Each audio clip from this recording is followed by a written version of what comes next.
Miami Dolphins finally get to play their first game of the season as they visit the Los Angeles Chargers on Sunday afternoon on CBS. The Dolphins had the first game of the regular season against the Tampa Bay Buccaneers postponed last week due to Hurricane Irma, and they spent the week in Los Angeles preparing for this game against the Chargers.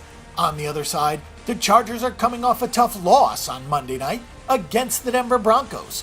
The odds open with the Chargers as 5-point favorites, but the public has bet this line down to -3.5, with the total steady at 45.5. The Dolphins have had plenty of time to get ready for this game, and they finally have put the trauma of Hurricane Irma behind them.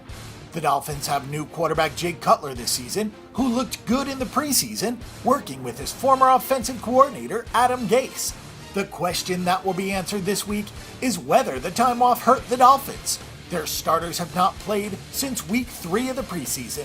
The good news for Miami is that they have spent the entire week in Los Angeles getting ready, and the Chargers are coming off a short week. The Chargers really didn't show up in week 1 until the fourth quarter of the game, when their offense finally got on track. But Denver's Shelby Harris blocked kicker Younghoe Koo's 44-yard field goal attempt with a second left in the game, and the Broncos won 24-21. The Chargers trailed by 17 points, but Phillip Rivers led a nice comeback, and the Chargers should have tied this game. The Chargers did some nice things in the opener, as Melvin Gordon had 54 yards rushing on just 18 carries, and he had 5 catches for 25 yards and a touchdown. Keenan Allen is healthy, and he caught 5 passes including a touchdown. Phillip Rivers threw for 192 yards and 3 touchdowns. The defense was okay against Denver, but they did look weak against the run, and that could be a problem against a Miami team that features Jay Ajayi.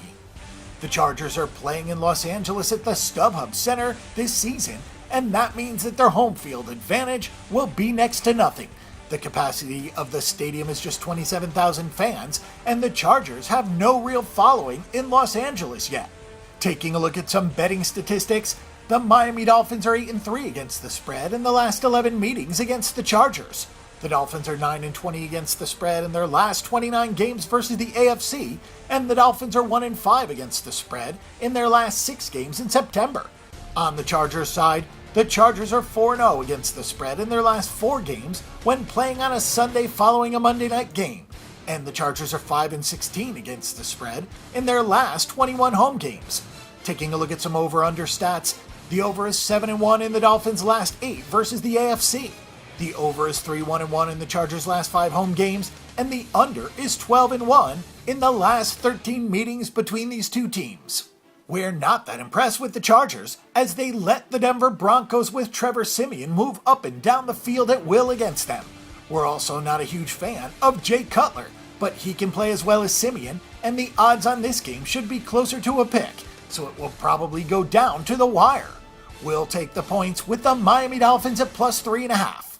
For our pick and prediction on this game and every other game this week, and a wealth of free stats and information, check out bangthebook.com.